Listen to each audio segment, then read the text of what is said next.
के निर्देशिका महोदया जी और परम सम्मानित प्रधानाचार्य महोदय एवं यहाँ उपस्थित हमारे दोनों गुरुजन और साथ ही साथ बड़े छोटे छात्र भाइयों एवं बहनों, आज 74वें स्वतंत्रता दिवस के ऊपर मैं आप सभी को अभिनंदन वंदन करता हूँ। इसके साथ ही साथ मैं स्वतंत्रता दिवस के हार्दिक शुभकामनाएं देता हूँ। खिल उठी कली कली, खिल उठी कली कली, नया प्रभात आ गया। खिल उठी कली कली, नया प्रभात आ गया। स्वतंत्रता दिवस लिए नया प्रभात आ गया। तार तार सज गए, खुशी के दीप जल गए। स्वतंत्रता दिवस लिए नया प्रभात आ गया। तो जहाँ तक स्वतंत्रता दिवस की बात है कि क्यों मनाते हैं, क्या बात है, इसकी इतिहास तो बहुत लंबी है। फिर भी मैं बहुत छोटा बताऊंगा समय को देखते हुए। इसके बारे में तो जितना बताया, पहले आज हम बात करेंगे कि सबसे पहले अंग्रेज आए तो क्यों आए, गए तो कैसे गए। तो आपको बता दें कि सबसे पहले हमारे यहाँ, हमारा जो देश है वो बहुत अमीर था। हमारे देश को सोने की चिड़िया कहा जाता था। जैसे गाना में भी बहुत लोग गाते हैं कि जहाँ डाल डाल पर सोने की चिड़िया करती है बसेरा, वो भारत देश है मेरा। तो हमारा देश सोने का चिड़िया कहा जाता था। और यहाँ के बनी हुई काली मिर्च, इलायची यानी इत्यादि मसाले और सूती वस्त्र, ऊनी वस्त्र, ये सब की यूरोप के बाजार में बहुत मांग थी, बहुत बड़ी मांग थी। और वही यूरोप के बाजार में लोग ले जाकर के बेचते थे।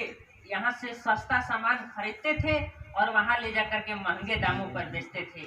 इसी तरह से एक पुर्तगाली व्यापारी वास्को डी गामा, जो कि 1498 में लंबी यात्रा पार करके और यहाँ पर आया और इसके बाद सारा सामान ले जा करके बेचा। बेचने के बाद जब लोगों को पता चला, जब इस तरह से यूरोप में बातें फैल गई, तो हमारे यहाँ 4 लोग आए हुए थे, 4 देश के लोग आए हुए थे, फ्रांसीसी, पुर्तगाली और इसके बाद इंग्लैंड और हाईलैंड। जब ये आए तो इन लोगों को लगा कि भारत के व्यापार पर केवल मेरा अधिकार रहे, केवल मेरा अधिकार रहे। इसीलिए लोग लड़ने लगे आपस में ही, और लड़ते लड़ते ये आखिर अंत में इंग्लैंड का विजय प्राप्त हुआ। और इस तरह से धीरे धीरे इंग्लैंड के लोग, जो हमारे जो अंग्रेज लोग थे, वो अंग्रेज धीरे धीरे व्यापार के बहाने अपना रहने लगे। और हमारे यहाँ सबसे बड़ी अभाव थी एकता का। हमारे यहाँ राजा चाहते थे कि एक दूसरे के राज्य को हड़प कर ले। आज भी हमारे यहाँ यही है, घर घर में भाई भाई में एकता नहीं है। वही बात उस समय भी थी कि एकता नहीं थी, और उसी चीज़ों का अंग्रेजों ने लाभ उठाया। और सबसे पहले अंग्रेज जब यहाँ आए तो अपना सिपाही, अपना व्यापारिक कोठियाँ बनाए और सिपाहियों को रखना शुरू किए। 4 जगह सबसे पहले व्यापारिक कोठियाँ बनाए, कलकत्ता और चेन्नई और सूरत और मुंबई, ये सब जगहों पर जब बनाए। और उसके बाद सिपाही अपना रखने लगे सामान की सुरक्षा के बहाने। इसी तरह से धीरे धीरे वो लोग हमारे देश के ऊपर काबू कर लिए और निसंतान राजाओं के राज्य हड़पने लगे, विभिन्न तरह के अत्याचार करने लगे। जैसे बिहार के किसानों से कहे कि नील की खेती करो, बंगाल के किसानों से कहे कि तुम कपास की खेती करो, ऐसा नहीं करने पर कोड़ा बरसाया जाता था। इसी तरह से अत्याचार करने लगे। हमारे ही देश से सामान लेते थे और कच्चा माल ले जाते थे और वहाँ जाकर बना करके और हम ही को यहाँ पर ले आकर के महंगा देते थे। इस तरह से अत्याचार भारी करना शुरू कर दिए। धीरे धीरे जब लोगों से नहीं देखा गया, सर से पानी ऊपर होने लगा।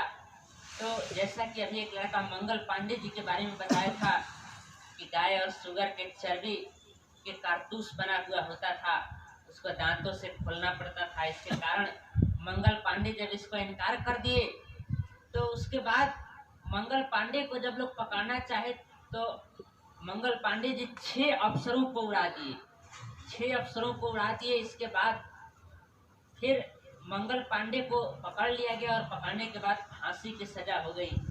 यह बात पूरे जगह फैल गया और पूरे भारत में विद्रोह शुरू हो गया। हर एक जगहों से कोई ना कोई अपना विद्रोह का नेतृत्व किया। जैसे बिहार से वीर कुंवर सिंह, झांसी से झांसी की रानी लक्ष्मीबाई, दिल्ली से बहादुर शाह जफर द्वितीय। तो इस तरह से हर एक जगह से हर लोग अपना अपना नेतृत्व किए और सबसे पहला स्वतंत्रता के लिए विद्रोह 1857 में हुआ। उस समय हमारे विद्रोही सैनिक हार गए, उनको सजा मिला, लेकिन अंग्रेजों को जड़ हिला दिए। पहले जो लोग कंपनी बनाए हुए थे, ईस्ट इंडिया कंपनी जिनका नाम रखे हुए थे, अब वो लोग कंपनी को हटा करके जगह जगह अपना अधिकारी रख दिए, जिसको कि हम लोग वायसराय कहते थे। इस तरह से विद्रोही जब हार गए तो उनको 6 बरस की सजा मिली और 6 बरस के बाद तो फिर से विद्रोह चालू ही रहा। तब से तो चलता ही गया। बहुत से बड़े बड़े कांड हुए, जैसे जलियांवाला बाग हत्याकांड और भी बड़े बड़े चौरी चौरा कांड, कितने कांड के बारे में बताए। तब तक से बहुत से लोग आंदोलन किए, बहुत मेहनत करना पड़ा। और ये जो आज़ादी जो हमें मिली हुई है, ये ऐसे ही नहीं, बहुत से माताएं अपने पुत्र खोजी, बहुत से लोगों ने अपने प्राण के बलि दे दिए, तब ये जो है कि मिला हुआ है। तो इतना बताए, जितना इसके बारे में बताए उतना ही कम है।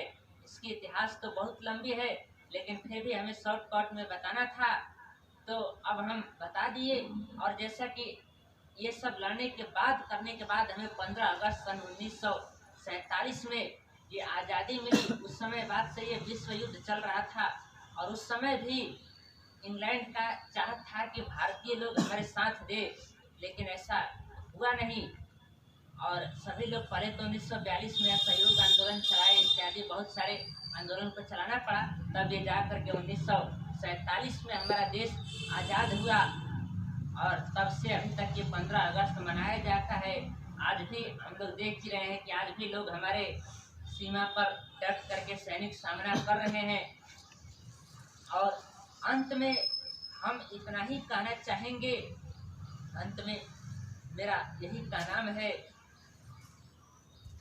कि देश पर जान लुटाते हैं हम, देश पर जान लुटाएंगे। देश पर जान लुटाते हैं हम, देश पर जान लुटाएंगे। चाहे जान रहे या जाए, चाहे जान रहे या जाए, झंडा नहीं झुकाएंगे। इतना ही कहकर मैं अपने वाणी